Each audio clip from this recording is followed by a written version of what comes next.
بسم اللہ الرحمن الرحیم۔ السلام علیکم، کیسے ہیں آپ سب؟ یقیناً آپ سب خیر و عافیت سے ہوں گے۔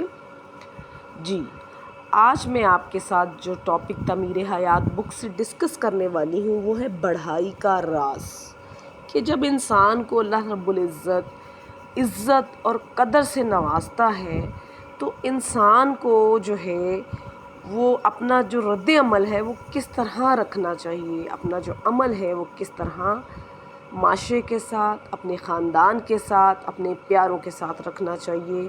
اس کی ایک مثال انہوں نے دی ہے، زمین کے اوپر بڑے بڑے پہاڑ دکھائی دیتے ہیں۔ ایورسٹ کی چوٹی، آپ کو پتہ ہے ایورسٹ کی جو چوٹی ہے زمین سے 5.5 میل اوپر ہے۔ اتنے بڑے پہاڑ زمین پر کیوں قائم ہیں؟ یعنی جو ٹاپ چوٹی ہے وہ 5 میل اوپر ہے، اتنی لمبی ہے۔ اور یہ پہاڑ زمین پر کیوں قائم ہیں؟ اس لیے نہیں کہ وہ بقیہ چیزوں کے سامنے اپنی بڑھائی کا مظاہرہ کریں، کہ پہاڑ اپنا سایہ زمین پر ڈال کر یہ اعلان کر رہا ہے کہ بڑا بننے سے اس کی کوئی دلچسپی نہیں ہے، نہ ہی کوئی فخر ہے، نہ کوئی ناز ہے۔ پہاڑ کا زمین پر قائم ہونا خدمت کے لیے ہے، نہ کہ عظمت کے لیے۔ یہ ایک ہمیں مثال دی جا رہی ہے انسان کو سکھانے کے لیے، اس کے ذہن کو سکھانے کے لیے کہ وہ یہ چیز سمجھے کہ اللہ رب العزت نے اگر اسے کوئی چیز بخشی ہے، عزت دی ہے، عطا کیا ہے، تو یا وہ پیدا ہوا ہے ایز اے انسان اشرف المخلوقات، تو وہ کچھ نہیں ہے بلکہ وہ خدمت کرے اپنے ارد گرد لوگوں کی، اور نہ کہ وہ عظمت میں رہے جی بس میری ہی تعریف کی جائے، جی میں ہی بہت بڑا ہوں۔ نہیں، ہم جس طرح کے ہیں، جیسے ہیں، جہاں ہیں، اللہ تعالیٰ نے ہمیں ایک اشرف المخلوقات پیدا کی ہے۔ ہم اپنی سوچ اور اپنی ہمت اور قوت جو اللہ رب العزت نے عطا کی ہے اس کے ساتھ ہم اس کی انسانیت کی خدمت کریں، اپنے رشتوں کے ساتھ اچھا سلوک کریں، اپنے معاشرے میں اچھا سلوک کریں، ہم لوگوں سے جڑ کر رہیں، جس سے جو ہے نہ کہ عظمت میرے جی بس ہماری تعریف کی جائے، ہم ہی کسی قابل ہیں، سامنے والا کچھ نہیں ہے۔ تو اس طرح جو ہے غیر متوازن جو سلوک انسان رکھتا ہے، جو اللہ کو بھی پسند نہیں ہے اور اللہ کے بندوں کو بھی پسند نہیں آتا، جس طرح معاشرے میں پھر بگاڑ پیدا ہوتا ہے۔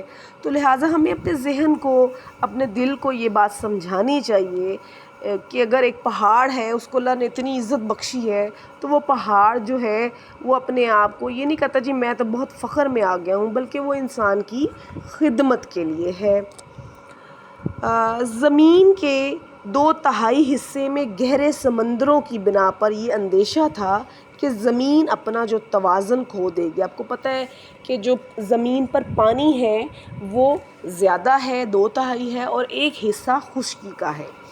اس لیے زمین جو ہے، اندیشہ تھا کہ زمین جو ہے وہ برقرار نہیں رکھے گی اپنا توازن، اور انسان کے لیے ناقابل رہائش بن جائے گی، یعنی ہر طرف پانی آ جائے گا۔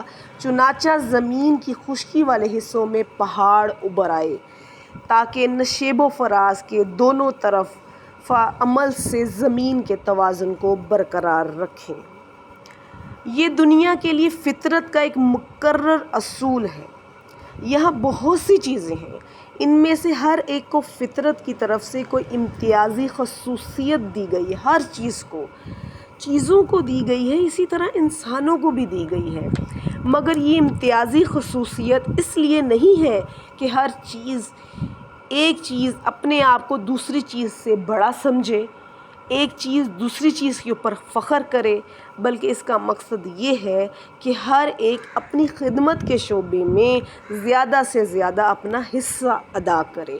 یہ ایک میسیج ہے، یہ ایک میسیج انسان کے لیے کہ انسان جہاں جیسے جس طرح ہے وہ اپنی خدمت کا جو ہے وہ زیادہ سے زیادہ حصہ ادا کرے، اپنے رشتوں میں، اپنی فیملی میں، اپنے معاشرے میں، تاکہ وہ کامیابی کی طرف چلے اور ساتھ دوسرے بندوں کو، اپنے ساتھ جڑے ہوئے لوگوں کو بھی کامیابی کی طرف لے کر چلے۔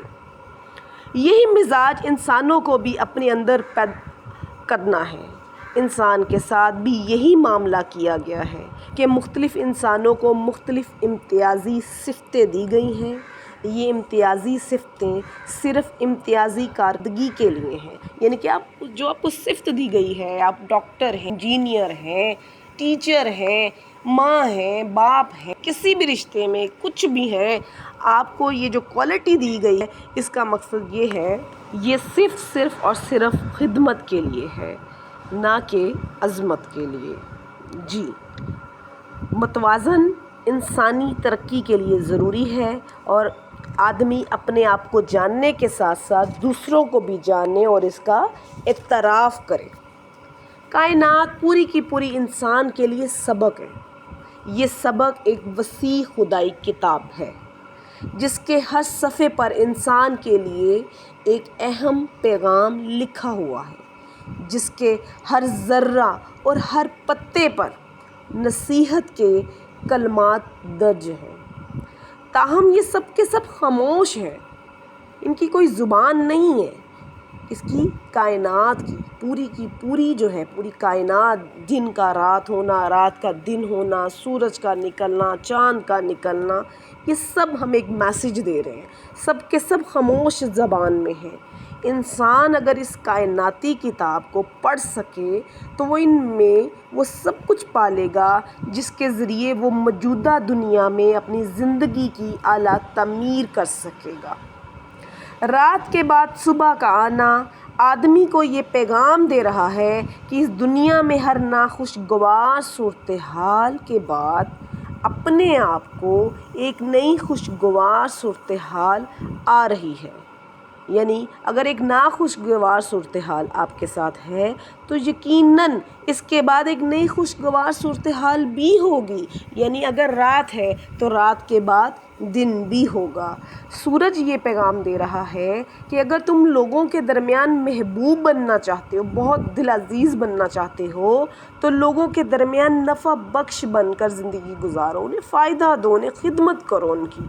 ہرے بھرے درخت یہ پیغام دے رہے ہیں کہ اس دنیا میں یہ امکان چھپا ہوا ہے کہ مٹی جیسی خشک چیز سے درخت جیسی ایک پربہار چیز وجود میں آئے، یعنی کہ مٹی تو خشک ہے بالکل، اور مٹی کے اندر سے ایک درخت اگتا ہے جو ایک پربہار گرین ہے اور پھل دے رہا ہے۔ ایک بہتا ہوا دریا یہ پیغام دے رہا ہے کہ دنیا میں کوئی بھی رکاوٹ تمہارے راستے روکنے والی نہیں۔ جی، it is a very beautiful message. یہ ایک بہت خوبصورت میسیج ہے جو دریا ہمیں دے رہا ہے کہ دنیا میں کوئی بھی رکاوٹ تمہارا راستہ روکنے والی نہیں، شرط یہ ہے تمہارے اندر رکاوٹوں کے باوجود اپنا سفر جاری رکھنے کی صلاحیت موجود ہو۔ جی، جب آپ کے اندر وہ صلاحیت موجود ہوگی، رکاوٹیں جتنی بھی ہوں گی وہ آپ ان کو کراس کر لیں گے۔ چڑیوں کو دیکھیں، رات کے وقت چڑیاں اپنے بسیرے کے مقامات پر خاموش ہو جاتی ہیں، مگر جب رات کا وقت ختم ہوتا ہے اور سویرا شروع ہوتا ہے تو چڑیاں درختوں پر چہچہانے لگتی ہیں۔ اس طرح چڑیاں یہ پیغام دے رہی ہیں کہ خوشیوں اور امنگوں کے ساتھ اپنے بستروں سے اٹھ جاؤ اور دن کی روشنی میں بھرپور طور پر اپنی کوشش جاری کر دو۔ یہ بھی بہت ہی خوبصورت ایک میسیج ہے چڑیوں کی طرف سے، اگر انسان اس چیز کو سمجھے۔ اس طرح ہماری دنیا کے ہر جز میں مفید سبق ہیں۔ یہ دنیا اپنے پورے وجود کے ساتھ اسباق کی عظیم ترین انسائکلوپیڈیا ہے۔